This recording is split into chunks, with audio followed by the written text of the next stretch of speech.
Het ek 'n baie mooi voorbeeld van koning Hizkia, dis Jesaja 37, ons het laasweek ook Hizkia gebruik, toe hy siek geword het, en die siekte wat hy sou doodgaan, en Jesaja het hom toe gevra, gesê, hy gaan doodgaan, maak jouself gereed, en hy het tot Vader gebid, en Jesaja was nog in die paleis gewees, toe sê hy gaan terug, en sê vir hom, gee nog 15 jaar, dis Hizkia, want Hizkia het gesê, Vader, onthou hoe ek voor U geleef het, onthou hoe my lewe gelyk het, hoe ek U geëer het. Nou hier in Jesaja 37 gaan ons deel sien van hoe hy geleef het. Maar hier is net een van die hoogtepunte, sy hele lewe was 'n absolute voorbeeld van 'n godsman. En terwyl hy hierdie lewe gelei het waar hy Vader gedien het, kom die koning van Assirië om sy land te vat. En die koning van Assirië het reeds die 10 stamme in ballingskap weggevat. En nou kom hy vir Jerusalem. En hy's 'n magtige koning. So hoewel Hizkia Vader sy lewe lank gedien het, kom die koning nog steeds en bedreig hom en sê, ek gaan jou huis afvat. Jy gaan net soos al die ander konings wees, sonder 'n koningshuis en koninkryk en 'n volk, want ek is die koning van Assirië. Maar Hizkia het God geken. So kom ons kyk wat gebeur. Jesaja 37 vers 10. So moet julle aan Hizkia die koning van Juda sê. Nou dit is nou die rapsake. Dis die ouens wat die koning gestuur het met 'n boodskap vir Hizkia. En hier is jou boodskap. Jy moet sê, laat u God op wie u vertrou, u nie bedrieg nie, deur te sê, Jerusalem sal nie in die hand van die koning van Assirië oorgegee word nie. So dis die eerste woorde wat hierdie boodskappers vir Hizkia sê. Ons koning sê, jy moet nie laat jou God jou bedrieg nie, hy kan jou nie beskerm teen ons nie. Ek herhaal dit my elke keer, maak dit prakties in ons lewe. Waardeur word jy bedreig? Hoe magtig is daai bedreiging? En daai bedreiging sê dit help nie, jy vertrou op God nie. En wat sê ons? Ja, dit help seker nie. Of sê ons, ek het 'n God. Dis onmoontlik om my God te verslaan. Laat u God op wie u vertrou u nie bedrieg nie deur te sê, Jerusalem sal nie in die hand van die koning van Assirië oorgegee word nie. Kyk, u het self gehoor, en hier gee julle nou die rede hoekom jy nie op God kan vertrou nie. Jy het self gehoor wat die koning van Assirië sê. Jy het self gehoor wat die dokter sê. Jy het self gehoor wat jou baas sê. Jy het self gehoor wat ook al sê, wat gebeur, wat die feite is. Jy het self gehoor wat die koning van Assirië aan al die lande gedoen het, deur dit met die bandvloed te trek. En sou u gered word, gaan jy anders wees? Het die gode van die nasies, wat my vaders uitgeroei het, gered? Nou begin hulle opnoem. Hy sê, al hierdie nasies was ons al reeds by. Toen een van hulle sy God hulle red, Osan en Haran en Resef, en die kinders van Eden, wat in die Laser was. Waar is die koning van Hamad, en die koning van Arpad, en die koning van die stad van Sepharvaim, en Henna, en Iwa? Kyk net hoe baie getuienis is hierso teen Hizkia, om nie op God te vertrou nie, om te sê, nou ons het dit klaar probeer, dit werk nie. Vers 14, en toe Hizkia die brief uit die hand van die boodskappers ontvang, en het gelees het hy opgegaan na die huis van Jahwe, en Hizkia het dit uitgesprei voor die aangesig van Jahwe. Hizkia het Vader geken. Hy vat hierdie brief, wat staan in hierdie brief? Dit help nie, jy vertrou op God nie. En hy gaan met hierdie brief in die huis van Jahwe, en hy maak hom oop.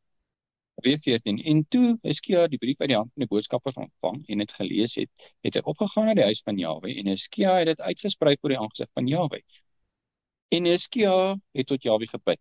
Nou hier is 'n gebed. Hier luister ons weer, hoe bid hy? Wat sê hy? Hoekom bid hy? Hoekom bid Hizkia? Hy het die brief in sy hand, dis 'n dreigement van 'n absoluut magtige bedreiging. Dis die koning van Assirië wat die hele wêreld oorneem, dis die Assiriese koninkryk. Hulle is die grootste. Almal is onderdanig aan hulle. Die kom hulle Jerusalem toe. Wat kan hy doen?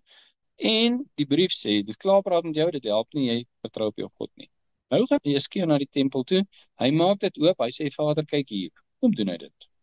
Want hy het 'n God, en hy vertrou op sy God, hy het 'n verhouding met sy God, hy het 'n verlede. Dis maar weer dieselfde, Dawid kom by die reus, en hy sê, vandag gaan ek jou vlees vir die voëls van die hemel gee. Hoekom het hy die vermoedigheid gehad om dit te doen? Hy het sy God geken. Hy het 'n verlede saam met sy God. Want hy sê, ek het al die beer verslaan, en die leeu, as hulle my bok vang, dan slaat ek hulle dood, dan red ek die bok uit sy bek uit. En ek gaan dieselfde doen met hierdie onbesnede Filistyn, wat hy het God geken. En hier kom Hizkia, en hy sê, Vader, Ek het nie kom 'n lang pad. Hy sê ek moenie op U vertrou nie, maar ek het op U vertrou daai dag, U het my gered. Ek het op U vertrou daai dag, U het my gered. Ek het op U vertrou daai dag, U het my gered. Ek weet U sal my weer red. Vers 15, en Hizkia het tot Jahwe gebid en gesê, Jahwe van die leerskare, God van Israel wat op die Gerubs troon, U alleen is die God van die koninkryke van die aarde. Hoekom sê hy dit? Want al die koninkryke is nou net om vertel hoe hulle onderwerp aan die Assiriese koning. Wat sê hy? Dis nie die waarheid nie. U alleen is die God van al die koninkryke van die aarde. U het die hemel en die aarde gemaak. En kon dit aan die Assiriese koning behoort? U het dit gemaak. 17. O Jahwe, neig U oor en luister. Jahwe, open U oë en kyk en hoor al die woorde van Sanherib wat hy gestuur het om die lewende God te smaad. Nou, weer eens, ek lê nou baie klem op dit want ons snap dit nie en ons doen dit nie. Hy betrek Vader ten volle by sy probleem. Hy is nie hier op die aarde en God is deur in die hemel en hy bel en hy sê help en hy hoop daar gaan iets gebeur nie. Hy het 'n verhouding met Vader elke dag en hy sê Vader, kyk nou wat het hier gebeur. Hierdie is nou die situasie en hierdie situasie is heeltemal te groot vir my. En luister wat sê hulle. En kyk wat skryf hy hierso. Vers 17. O Jahwe, neig U oor en luister. Open U oë en kyk en hoor al die woorde van Sanherib wat hy gestuur het om die lewende God te smaad. Waarlik, Jahwe, die konings van Assirië het al die lande en hulle gebied verwoes en hulle gode in die vuur gegooi, want dit was geen gode nie, maar werk van mensehande, hout en klip. Daarom kon hulle die vernietig. Hierdie is sy gebed, dis nie 'n geskiedenis wat vir ons opgeskryf is nie. Hy bid dit tot Vader. Hy sê, die Assiriese koning het dit gedoen. Hy het al hierdie nasies onderwerp, hy het al hulle gode in die vuur gegooi. Vers 20. Jahwe ons God, verlos ons dan nou uit sy hand, sodat al die koninkryke van die aarde kan weet dat U, Jahwe, dit alleen is. Wat het gebeur om te bid? Wat gebeur het as hy dit nie gebid het nie? Want die Assiriese koning is die magtigste koning op daai stadium op die aarde. Hy is seker net Jerusalem beleer het en hulle onderwerp het. Maar Hizkia bid, vers 21. Hoe laat Jesaja, die seun van Amos, vir Hizkia weet? So spreek Jahwe, die God van Israel. En hier antwoord Vader sy gebed. Wat jy tot my gebid het aangaande Sanherib, die koning van Assirië, het ek gehoor. Mooi is dit. Dis onmoontlik dat God jou gebed nie kan hoor nie. Hy kan dit dalk nie verhoor, maar hy hoor dit. So, ons kan nooit sê, God hoor nie my gebed. Hy hoor. Hy is onmoontlik dat hy nie kan hoor nie, hy hoor alles. Hy is almagtig. As hy nie verhoor nie, dan moet ons uitvind hoekom. Wat is die rede? Het hy 'n ander wil? Leef ek nie die lewe van 'n Hizkia nie, maar ek kom hier uit die bloute uit. Ek dien hom glad nie en nou wil ek verlos word en hy sê, maar wie is jy? Koning van Israel, wat het ek met jou te doen? Hierdie is koning van Juda. Hierdie is Hizkia wat saam met die koning van Israel was, wat die profeet vir die koning van Israel gesê het, was ek nie vir Hizkia nie, dan het ek nie eens na jou gekyk nie. En Vader voel ook so. So partykeer word ons nie verhoor nie, want hoe lyk ons lewens? Dan sê ons, maar ek sê Israeliet. Daai was die koning van Israel. En die profeet wou nie eens na hom kyk nie. Wat jy tot my gebid het aangaande Sanherib, die koning van Assirië, het ek gehoor. 22. Dit is die woord wat Jahwe oor hom gespreek het. Die jonkvrou, die dogter van Sion, verag jou, bespot jou. Agter jou skud die dogter van Jerusalem die hoop. Hy sê, die meisiekinders in die stad lag vir jou, koning van Assirië. Hulle spot met jou naam, koning van Assirië. Hulle kan nie in oorlog teen jou uittrek nie, maar hulle is glad nie eens bang vir jou nie. Jy's vir hulle niks nie. 23. Wie het jy gesmaak, het gelaster, en teen wie het jy die stem verhef om jou oë hoogmoedig op te hef? Teen die heilige van Israel. En dis wat Hizkia gesê, kyk die bedreiging is teen U. U is my God. U is die God van hierdie volk. En hier kom 'n uitlandse God, 'n onbesnede God, en hy kom sê hierdie dinge teen ons. Sal hy ons red? En dan sê Vader, maar eintlik het hy my gesmaak. Want julle is net my volk. Maar ek is julle God. En hy sê ek is nie sterk genoeg nie. En wie smaad ons elke dag deur te sê, jou God is nie sterk om jou te verlos nie. Gaan verklaar hulle by Almagtige. Sê, Vader, hierdie en hierdie sê, U kan my nie verlos nie. Hulle ken U nie, hulle weet nie U is almagtig nie. Hulle smaad U. 23, deur jou dienaars het jy Jahwe gesmaad en gesê, met die menigte van my strydwaans het ek geklim op die hoogte van die berge, die uithoeke van die Libanon, en ek wil sy statige seders, die keur van die sipresse, omkap en deurdring tot sy uiterste hoogte, sy bos wat is soos 'n tuin. En nou gaan Vader aan en hy beskryf hierso hoe hoogmoedig hierdie koning is. lees het gereis, want dit is Vader se antwoord vir Hizkia, vers 33. Daarom, so sê Jahwe aangaande die koning van Assirië, hy sal in hierdie stad nie inkom, en daar geen pyl inskiet nie, en met geen skuld aanval, en daar geen wal teen opwerp nie, want dit is sy strategie, dus hy elke stad inneem.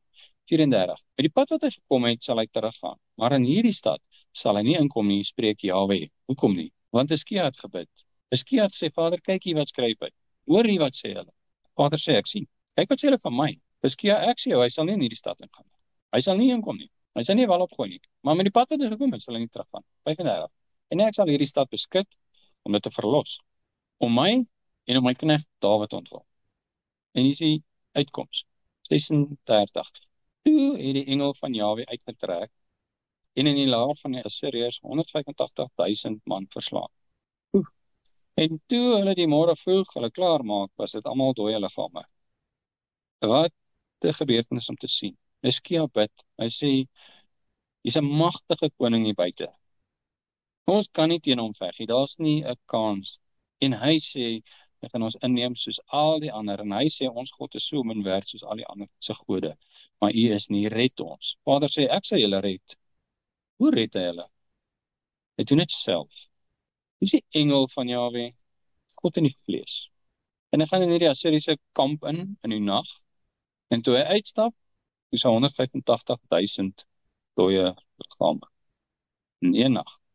En toe hulle die môre vroeg hulle klaar maak, was daar almal dooie liggame. En die koning het bly lewe, hy het hom gelos. Hoekom?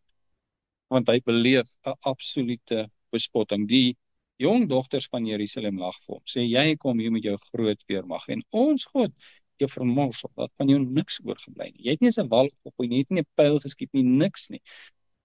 Al wat hulle moes doen is hulle dooie liggame daar wegdra.